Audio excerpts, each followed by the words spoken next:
Greetings, this is Ty Brown with Athletic Director U. We're here at the 2025 NACTA Convention. I'm joined by Yogi Roth. Yogi is a broadcaster for 20-some years now, right? I know. Spent time. Too fast. Right?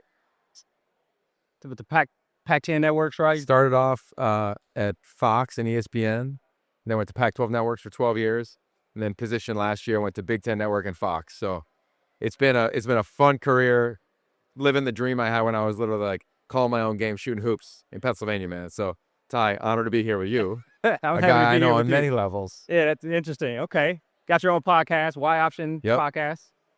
Do some things with the Elite 11, is what it's called? Yeah. Think of American Idol for high school quarterbacks. Yeah. It's been around 27 years. Next week is our 27th year. It's awesome. Go all around America, look at every quarterback in the top 20, come to LA or wherever the finals are that year, and away you go. Which is super interesting. I'm gonna give you four statements, all right? I don't know if they resonate or not. The first one is be impeccable with your word. Of course. Is the book here?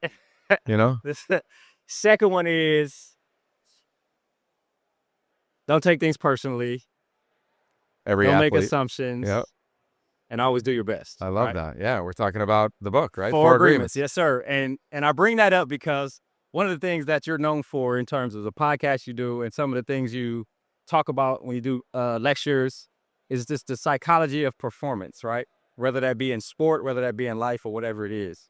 Talk to me a little bit about that. Of course, we know each other from F45 Culver City. Let's go. Shout out to Culver City. Of course, I'm a coach. I was just a member there. Actually, when we worked out the first time, I was just a member. Yep. Now I'm a coach there, right? F45 Culver. And what I say to people all the time is, hey, be impeccable with your words. People will be like, I can't lift that, or I can't do that. And I say, look, let's just say it's a challenge, but you're willing to try. Afterwards, if it doesn't happen, maybe we can work towards it, or we'll use a lower weight. Talk to me a little bit about the psychology of performance and doing your best and actually thinking and saying that you can do it so you believe it. Yeah, well, it's a really fun question. And you're a really good athlete, because that's what I noticed the first time we worked out together at 6 a.m. I was like, oh, I'm working out with an athlete today. This is fun. It's hilarious. And since you've become a coach, it's been great. Like, you're such an additive to the entire community. Appreciate my wife that. and I, yes. For sure. But so many other people because of your background in sport and performance as well. And I think that's where I start to answer your question. Both my parents were therapists. So I understood mental skills without being told what a mental skill was as a kid. So I would lay in bed at night and I would visualize the game. I didn't know visualization was vote or was the thing, or imagery is what it would be coined now by a psychologist. But I was around that my entire sporting life. And when I started coaching, I came out to USC, I got to work under Pete Carroll. And that's really when, there was kindling on that fire. And it was like, okay, what are mental skills? How can we get somebody to compete in the absence of fear? How can we get them to peak performance and believe that confidence plus trust equals focus? And when you do that, you can maximize as well as tap into your potential. Like, I'm in my early 20s, man, Ty, when that happens. And from that moment on, I was just obsessed with it.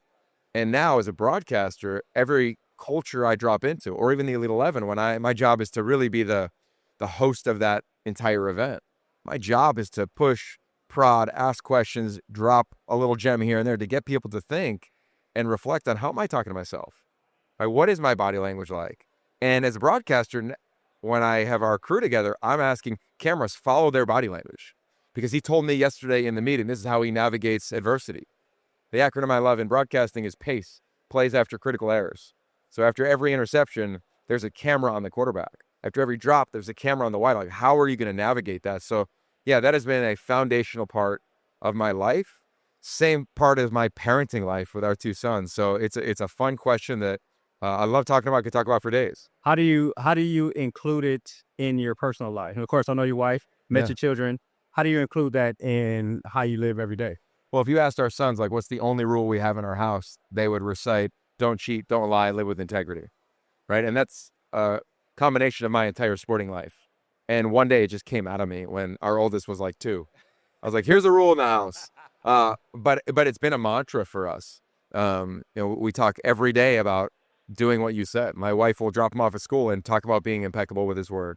It doesn't always work. It doesn't always work with me either. Like, we all are flawed individuals. Yeah, exactly. But it's a huge part of our life, because integrity is that. If I say I'm going to be here, I'm going to be here. If I'm not, own up to it and say why I'm not. I mean, I think a big part of life in this generation is facing things that might be challenging.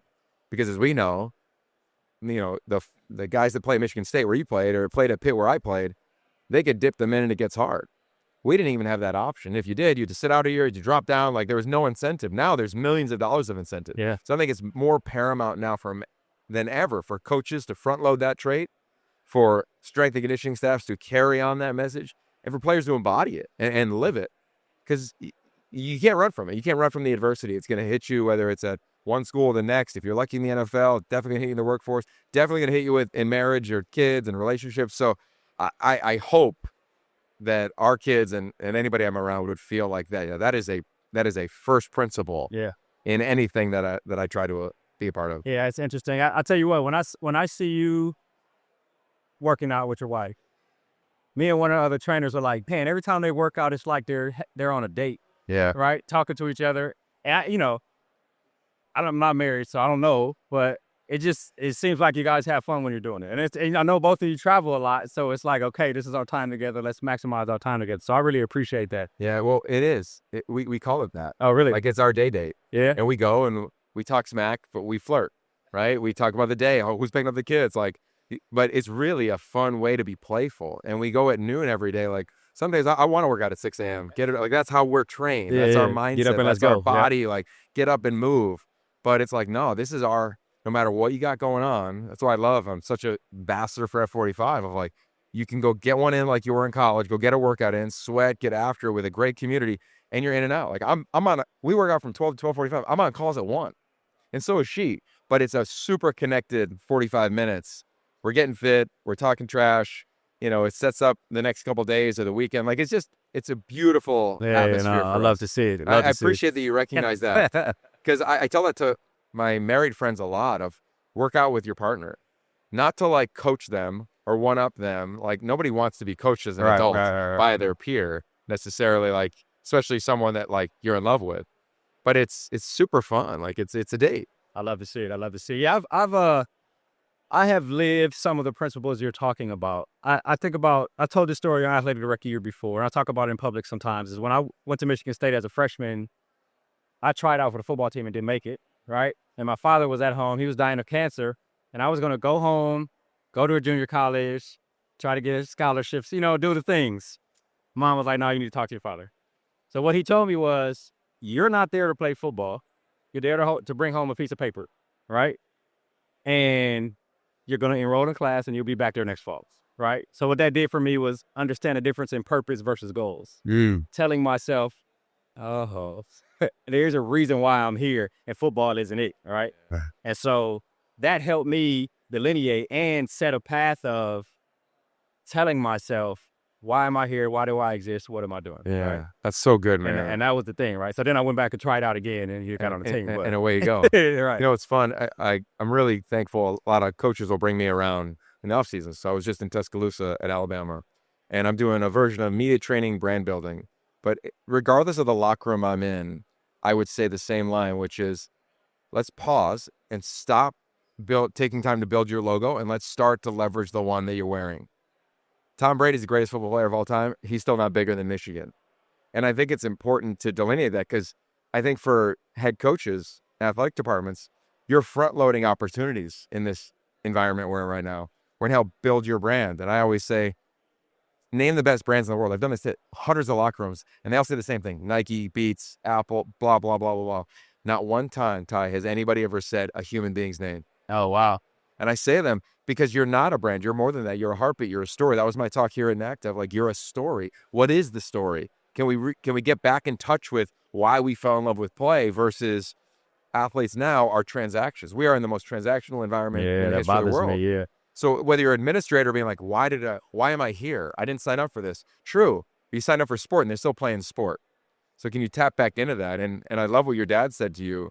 And a version of that is with these athletes of, yes, your brand will get built. That's the price of entry. Yeah. But are you leveraging, especially in football, are you leveraging this community? Because they don't know who you are. You wear a helmet and you're seen as a transaction because you're a dollar figure now. But you have a story, you have a heartbeat. You've had diverse moments in your life. Like, how are you sharing that? And if you're sharing it with you just sitting on the hood of a car, a carousel on Instagram, like, we don't know squat. And I'm trying to challenge this generation to get to know their voice, and then begin to gain mastery around it. But you got to get to know it.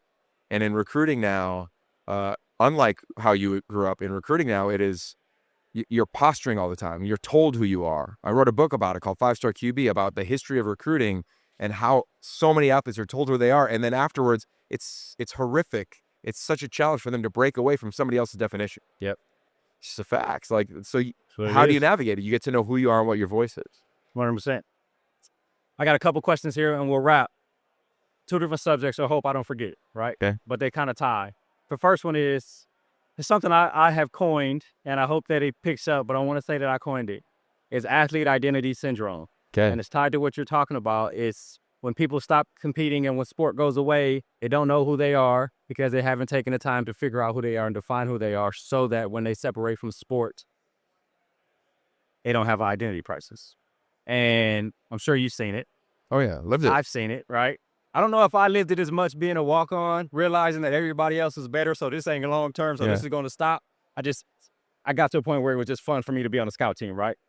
But a lot of the guys I play with, a lot of people I see suffer through this athlete identity syndrome. And for me, I think it's going to get even worse. As before, the schools are just transacting on the names of the kids. Now the kids are also transacting on their own names, right? Which the recent trends in the last few years have given them an opportunity to do that. But that athlete identity syndrome, specifically for football and basketball players, is probably going to be a lot worse when you realize you got to go in the real world and work for $65,000 as opposed to the $400,000 you were getting while you were in school, right? So now there's money involved too. And so, well, legally, right, there's money involved too. So I wonder about your thoughts on those things. The transition you just mentioned about people getting to know who they are, so that it's easier when they do move away from sport. But the part about them transacting on themselves, the school's doing it, and so much money involved, and how that athlete identity syndrome can be a lot worse for our athletes. Well, you're on it. No surprise there. Yeah. I mean, it's gone on forever. Every athlete has to navigate, whether it's high school to college, and they join a fraternity and trying to just find some sense of community, and then post-college to the professional life, 1,000%. Now, thankfully, the one positive of social media is that you can find social groups like that, former athletes living in LA or living in Atlanta or living in wherever community you're in. Yep. But it is a massive deal. And I urge athletes, I take them through a process. You kind of liken it to the artist's way. So the artist's way would be 12 steps of 12 weeks of writing, free writing, whatever might come to mind, talking about your family, your purpose, whatever it is. My thing is I have athletes write a letter to somebody. They choose whoever it is. Dear so-and-so, hi, my name is Tai. I grew up in, and they write this letter with a series of prompts that reminds them of the thing I had to overcome that I didn't know I could, was when I was most proud of myself, was the game in which I showed up for my teammates was. And the point is that, and it might sound a little ridiculous to people that haven't lived in sport, because you're like, how do they just forget how they navigated adversity, success, failure, triumph? But it's true for all the athletes, because we are just told, you're a DB at Michigan State, you're a wideout at Pitt, and then you're given the gear to represent you that you walk around study hall with, and away it goes. Those things are still happening now. And now it's 10X because you got X amount of followers and X amount of dollars. And now you're right. Go get a sales job, and it's what you kill is what you eat. And it's a base of 40K. Yeah, right. What are you talking about? And I think there's a real challenge here. So what are a couple answers? Few things, and these aren't all right or the thing to do, but a thing to do. Coaches need to front load mental skills. So when you walk into the Michigan State, the first thing that their staff doesn't tell you is how much you're going to make and where you're going to get drafted in the NFL. They're going to say, right down the hall, we got 12 doors that are wide open with licensed professionals and to tap into the mental skills. So you've got a way to navigate this world. Number two, everything you do from here on moving forward will not go exactly as you imagined. That's the only guarantee, and that's it. Can you front load the tools to navigate it, and can you remind them that it ain't going to go as they planned or as they envisioned, and most importantly, probably how their community envisions it. And then you get into the drop-down level number two. What is your community? Who are you around? Do you have, and I say this in my talks all the time, do you have clarity around the thing that matters most? Are you confident in it? And then do you have the discipline to navigate it? So if the clarity for you as a freshman is to make the most money, then transfer 3 times, commit 4 times, that will get you the following and the money. If the clarity is, I want to play at the next level, Okay, let's go attack it with a disciplined approach. If the clarity is I want to leverage football for an incredible next 40 years of my life, 50 years of my life, 60 years of my life, okay, then let's attack with a strategy. And those are the 3 tiers that I think really can allow someone to manifest the vision they have if they can get clear about what the vision is. Yeah, I think that's excellent. Are there coaches? So I'm going to ask this two-sided. The second side, keep it anonymous. Okay. First side, name the coaches. Are there coaches who emphasize that well in the industry? And are there coaches you feel like they either have challenges or will have challenges because they don't focus on the right things? It's a cool question. I think the number one thing that has evaporated from society in general is giving people the benefit of the doubt. Okay. We're quick to judge. We're quick to have an opinion. Offensive coordinator is terrible. Defensive coordinator should be a head coach. This kid can't play. This guy can't play. You know, politics aside, I mean, imagine that world, right? Like that is just evaporated. So in the spirit of competing to give people the benefit of the doubt, I would say some of the best I've ever seen that are currently coaching, Dan Lanning. It ain't close. When you ask them, anyone in the facility, hey, what matters most around here? Coach, player, administrator, they'd say the same things. They reference their DNA traits. Yeah. Connection, growth, toughness, and sacrifice. The culture is built. Everybody understands it, and they can speak the language. Growth, toughness, and connection, the biggest one. Connecting. Like Community, we're connecting now, right? That is the number one thing. Kalen DeBoer, phenomenal at it. I think there's more people that are amazing at it than we think. Because now coaches, I think they've gone through the frustration with the portal of like, man, I barely get to know my team. Yeah. Let's just coach them up to, no. Now I got to get to know my team. I've got to build bonds with my team. So I look at the community building going on at Arizona State with Kenny Dillingham. When I was just at Ohio State calling the spring game for Columbus and Ryan Day, you could argue the most talented roster in football easily last year, competing to not only have a competitive cauldron, but also one where guys get to know one another. So I think more people do it really well than the opposite. I think it's a challenge for first-time head coaches because there's so much coming at you. And that's why I go to the same thing I reference with athletes. Who are you surrounding yourself with? What other staff members who have been there, done that? What other veteran voices are you leaning on? What consultants are you hiring to help you navigate, whether it's the media, whether it's rev share, whether it's player acquisition, transfers? I mean, we just saw today, Scott Pioli, I think, just went to Iowa. Yeah. He's a former GM of the Patriots. Sounds crazy, but yeah. If Kirk Ferentz is saying, I need help with Scott Pioli, like, imagine being your first or second year as a head coach. So that's why I credit Dan Lanning so much, because I met Dan when he was a GA at Arizona State. He was a former GA at Pitt. Like everywhere he's tracked, he's pulled things. And he's also admitted, hey, my flaws, his flaws as he's navigated that. Same thing all of us in life. You know, I'm going to call games for almost 20 years now. I'll screw up a game this year. Okay, how do we grow from it? And I think that's a huge part of this thing. But I think more people are pouring into like the things that matter most than ever before. Because they know they're kind of at, I don't know what the phrase is, but like they have no control over the portal. I mean, it's 2 windows. It sounds ridiculous. There's no contracts. I can sign you for 6 months and have you be a starter. Like, it's chaos what they have to navigate. Yeah. So what are the controllables? And I think most coaches are trying to front load that. Right, control the controllables, 100%. All right, last question here. So I worked for almost 15 years at American Football Coaches Association. Nice. And what I realized in working there is that coaches listen to coaches. It's almost like a parent to say something to the kids, but then when somebody outside of the house says it to the kids, they understand it, right? So coaches will listen to coaches. We can all say the same thing, but unless they hear from a coach, it makes sense.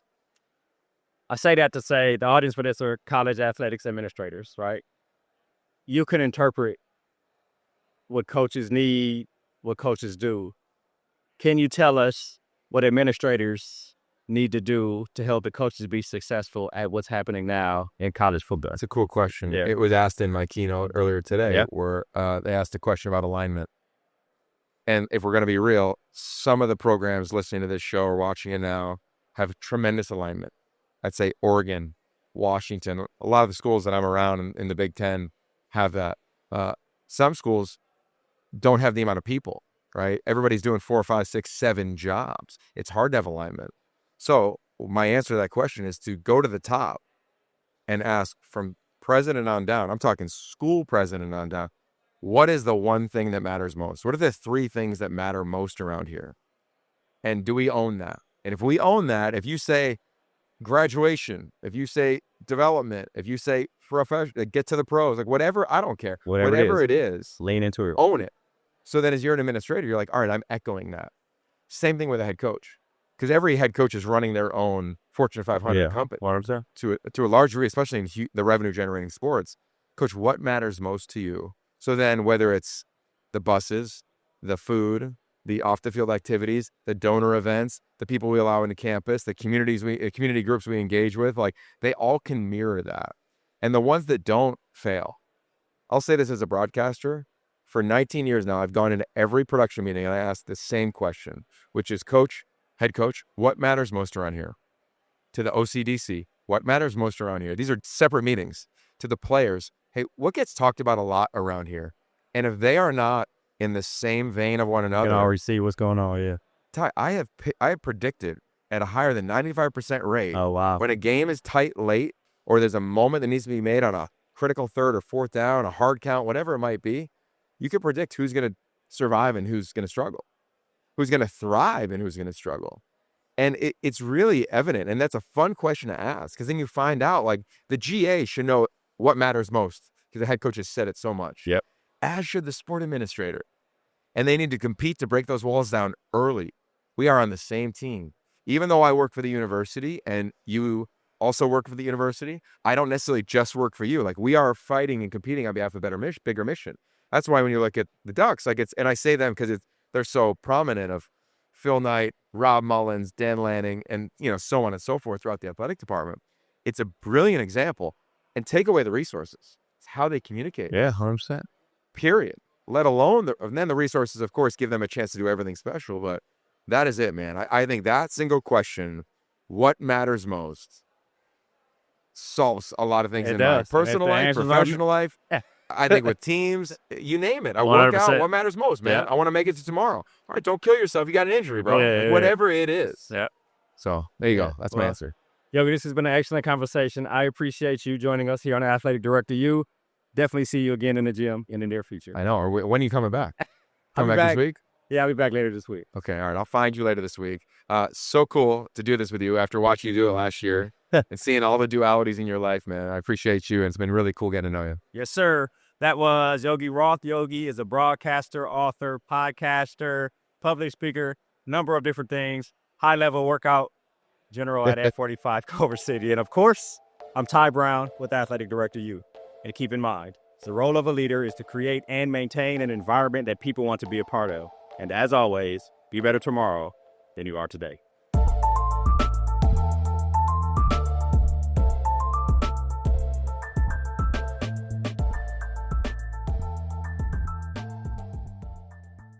This episode of the One Question Leadership Podcast is produced by Spades Media Group, solving problems using creative leadership.